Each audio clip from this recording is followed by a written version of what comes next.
Guys, welcome back sa ating YouTube channel para sa latest update naman natin ngayong April 21. Ito guys ang ating i-update ngayon sa inyo, yung mga bagong release ni Oppo, ang kanilang mga 13 series. Kung naghahanap po tayong bago. At syempre guys, hindi lang yan, andito pa rin yung mga ibang mga models po ng kanilang mga cellphone. Ayan. Tapos hindi lang din, meron ding tablet sila dito na pwede natin may update sa inyo. Yan, naka-markdown na po yan. So, alamin po natin yan maya-maya. Tapos guys, ang kanilang mga tablet, ito yung tablet pala nila yan. Sa mga naghahanap po ng tablet, kung hanap natin malaking screen, yan. Ang kanilang Pad Neo, yan. Tapos guys, ito, umpisahan na natin ang ating latest update. Unahin na po natin sa listahan ang kanilang Oppo A3X, yan. Siyempre guys, kung budget phone lang din ang hanap natin, ang kanilang Oppo A3X, yan, ang ating unang update. Guys, itong si Oppo A3X ay merong ilang variants yan. Meron tayong 64GB at meron tayong 128. So, kung hanap natin ay budget lang, yan, para po sa ating, bago tayo pumunta sa presyo guys, ito, unahin muna natin ang kanyang specification. Ayan, para po sa kanyang chipset guys, ito ay ginamitan ng Snapdragon 6S 4G Generation 1 para sa kanyang mobile platform. Kung camera naman guys, meron siyang 8 megapixel na camera para sa rear camera at 5MP naman sa front camera. Yan, battery po nito, meron siyang 5100 mAh battery. Syempre, Android 14 po ang ginamit na operating system dyan.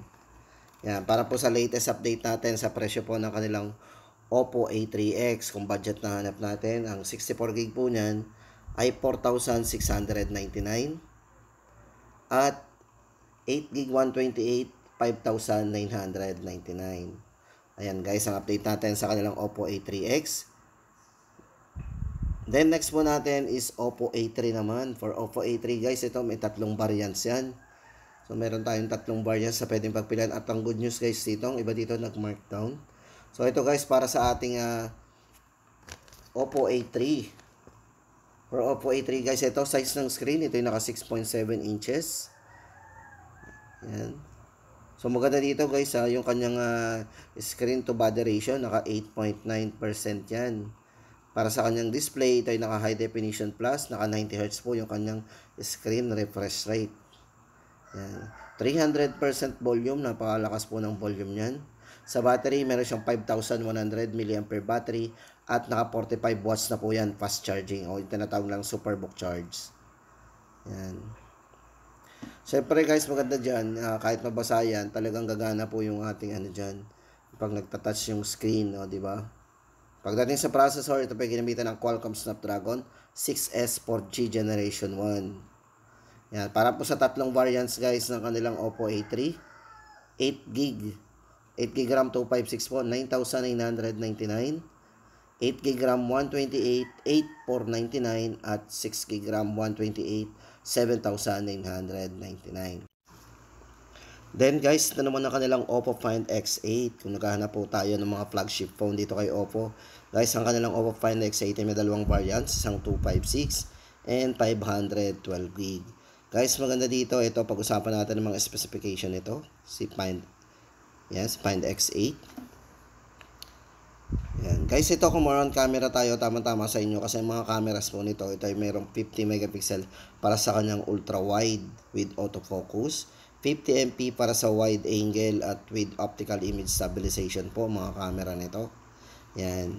Then pagdating sa kanyang telephoto with optical image din, 50 megapixel, 32MP sa front. At syempre guys, maganda dito, meron siyang optical zoom 3 times at digital zoom na 18 times. So pagdating sa processor guys, ito ay ginamitan ng MediaTek Dimensity 9400. Yan, meron siyang 9400, 5,600 mAh pagdating sa battery at naka 80 watts superbook charge na po yan.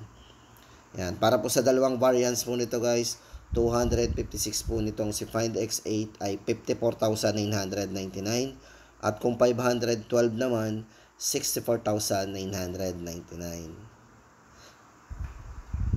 Tapos guys, ito lipat tayo sa iba pang mga model ni Oppo. Ayan, para naman po, ito guys, baka naghahanap po tayo ng Reno 80. Yan na po yung mga presyo ng, ito na po ang presyo ng ating Reno 80, 21,999. Ayan. Naka 120Hz na rin para sa kanyang 3D curved screen, 108 megapixel para sa kanyang portrait camera. Pagdating po sa charging guys, ito ay naka 67 watts, superbook charge na rin. Yan, ito pong variant na hawak natin, ito ay naka 256 gig internal storage na. So ito guys, kung naghahanap pa po tayo ng Reno 80 5G para po sa latest update natin sa presyo nito ay 21,999. So ayan. At yan guys ang update natin sa Reno 80 5G. Yan, alam ko na marami pa naghahanap sa inyo ng Reno 80 5G. Yan, buti meron po sila dito. Available pa naman daw po ang stock ng Reno 80 5G. So check muna natin ang camera guys, kung gaano ba kalinaw ang camera ng Reno 80 5G nila. Ayan. So napakalinaw pa rin po ng camera niyan guys. So maganda pagdating sa video guys, ang camera nila is pwedeng pang vlog yan guys, kasi meron siyang video stabilized din. O, di ba? Tsaka napakagandang hawakan yan. So, ayan guys, ang update natin sa kanilang Oppo Reno 80 5G. 21,999. Tapos guys, ito naman ang update natin kay Oppo A57. Guys, ito, available pa rin ang kanilang Oppo A57. Yan, may dalawang variants po yan. Isang 64GB at isang 128. Pero yung price guys nito, medyo ganun, same pa rin. Naka 64, itong 64 niya 8,999 at 128. Tapos guys, ito bali ito ay naka 33 watts, superbook charge na rin, 5,000 mAh long lasting battery. At yan, naka dual stereo speakers. Para po sa size ng screen nito guys, is naka 6.56 inches. Ayan. Ito guys, sa mga naghahanap po ng Oppo A57, yan na po yung latest update natin. Baka naghahanap pa lang po tayo. Naghahanap tayo ng gantong model yan. Available pa po sa kanila yan. Pero syempre guys, ang dami natin pwedeng pagpilian ngayon. Yan. Syempre, kung bet natin ang design ng Oppo A57, yan na po ang ating latest update. 8,999 po. 128 gig. Okay. Tapos guys, ito for Oppo A18 naman. Magkano na nga ba ngayon ang Oppo A18? Guys, ito para sa latest update natin ng Oppo A18. Yan, dalawa po ang presyo. 4,599, 4,699, 64 gig at 128 po ay 5,499 na lang ngayon. Ito guys, si Oppo A18 yan para sa ating update. Meron po yung 5,000 mAh battery. Yan, meron din siyang 36 months of fluency protection. Pagdating sa screen refresh rate, naka 90Hz na po yan. At syempre guys, yan, ultra volume mode. Napakalakas po ng volume yan, 300%. At pagdating sa processor, ito ay ginamitan ng Helio G85. So check po natin ang camera guys. Hindi na rin pauhuli ang ating budget phone na Oppo A18. So yan, para po sa ating latest update sa presyo nito, 4,699 po ang 64 gig. At ang ating pong 128 ay 5,499. So ayan guys ang ating latest update sa mga naghahanap pa po dyan ng Oppo A18. Yan na po yung ating update sa kanya. Tapos guys, ito na, punta naman tayo sa kanilang mga iba pang mga model. Guys, ito naman ang kanilang Oppo Reno 12 Pro 5G. Ano, magkano na nga ba ang kanilang Oppo Reno 12 5G ngayon guys? Ito, 34,999. Ito guys, bigyan ko kayo ng idea doon sa mga specification po ng kanilang Oppo Reno 12 Pro 5G. Ito po ay naka 6.7 inches. Naka full high definition plus display, AMOLED display po yan. Napaka-vivid po ng display nito. Yan. Pagdating sa screen refresh rate, naka 120Hz po yan.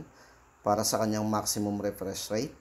Naka Corning Gorilla Glass din. Matibay po ang glass nito kasi ito ginamitan ng Glass Victus 2. Yan. Kung camera naman, kung more on camera tayo, itong si 12 Pro 5G, ay mayroong 50 megapixel with autofocus, 8MP para sa ultra wide angle nito o yung 112 degree, at 50MP para sa telephoto. Maganda guys dito meron siyang 4K video resolution with EIS and OIS. So yan, napaka-smooth ng camera niyan pagdating sa video.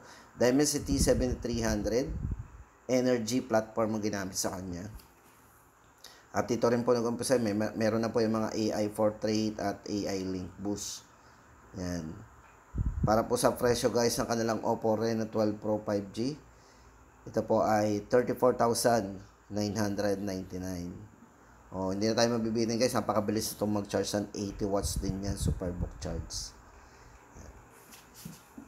Tapos guys, ito naman ang ating update sa kanilang Oppo Reno 12F. Yan. Para dito kay Oppo Reno 12F guys, ito bali ang available variant na lang po nila diyan ay ang 4G. Yan, 4G edition po ng kanilang Oppo Reno 12F.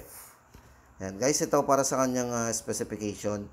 Size ng screen, naka 6.7 inches, naka full high definition plus display. AMOLED na rin po yan at naka 120Hz na rin po yung kanyang refresh rate. So, Snapdragon 685 chipset ang ginamit sa kanya. Yan. Kung more on camera, napakalinaw din ang camera nito kasi ito ay ginamitan ng 50 megapixel po para sa kanyang rear camera. At 8MP naman sa kanyang front camera. Yan. Battery guys, ito ay meron na rin 5,000 mAh battery at naka 45 watts fast charging na din. Ito po yung mga presyo guys niya na 14,999 at 18,999 naman sa 256 gig.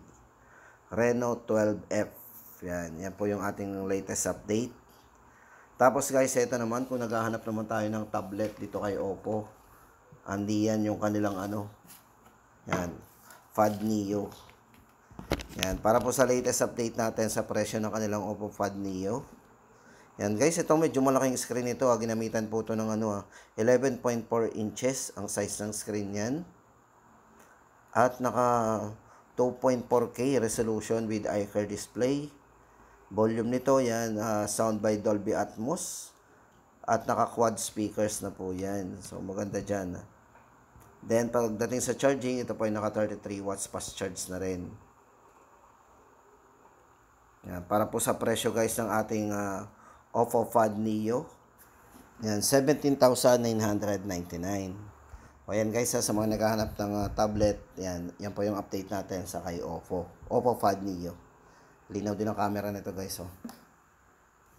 Diba? Tsaka maganda siyang hawakan. Yan, naka-quad speakers. So may malakas na sounds. O yan na guys, punta naman tayo sa mga ni Oppo, yung kanilang mga 13 series. Ito na, yung mga latest model naman natin ni Oppo ang puntahan natin. Let's go. Ito guys, yung kanilang Oppo Reno 13 5G. Ito, yan. Para po sa variant nito guys. Ito meron 12 plus 12 GB RAM. 512 GB internal storage na. Yan. Bali guys, yung ito, check mo natin yung design ng likod nito. Yan, ganda ng design. Naka-box type. Tapos guys, ito pagdating sa size ng screen, ito yung naka 6.59 inches. Naka full high definition plus display na rin. At AMOLED display na po yan para sa kanyang vivid na display. Yan. Tapos pagdating sa screen refresh rate, naka 120 screen refresh rate yan. Yan. Tapos guys, ito, syempre, latest Android ang ginamit dito. Ito ay naka-OS Color OS 15. Yan, kung more on camera tayo, napakalinaw po ng camera niya na 3-4 cameras. 50 megapixel po para sa main with optical image stabilization, autofocus din. 8MP naman po para sa kanyang ultra-wide angle with autofocus. At siyempre, naka 4K. Pagdating po sa video resolution, napaka-smooth po ng video nito. Kasi meron siyang 60 FPS. Yan.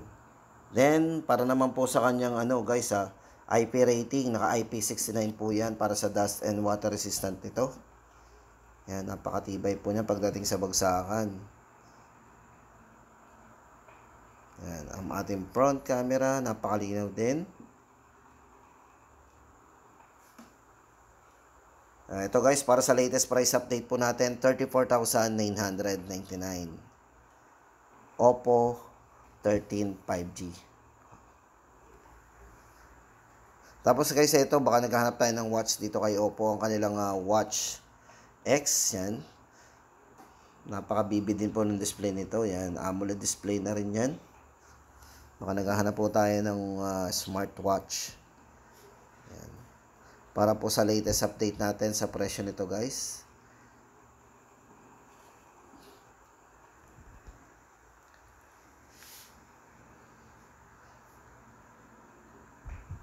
Yan. 18,999. So yan guys ang ating latest update sa kanilang Oppo Watch X. Tapos guys, ito naman ang ating update sa kanilang 13 series pa rin. Ito guys, for Oppo Reno 13F. Yan guys, ito meron itong 4G. Yan. Yan, naka 8GB RAM 256. Meron din po yung 12GB RAM 256 na 5G at yung 512GB. So ito guys, bago tayo pumunta sa presyo nito, pag-usapan muna natin ang mga specification po ng 13F 5G. Guys, ito naka 6.67 inches. 120Hz na rin po yung para sa kanyang screen refresh rate at naka AMOLED display yan guys. Napakabibid ng display nito. Syempre guys, kung more on camera tayo, napakalinaw po ng camera nito. Ito guys, naka autofocus 50 megapixel po yan with optical image stabilization sa rear camera. 8MP para sa ultra wide at 2MP sa macro. Then 32MP naman po para sa front camera. Tapos guys, kung more on video din tayo, tama-tama sa inyo ang kanilang Reno 13F 5G.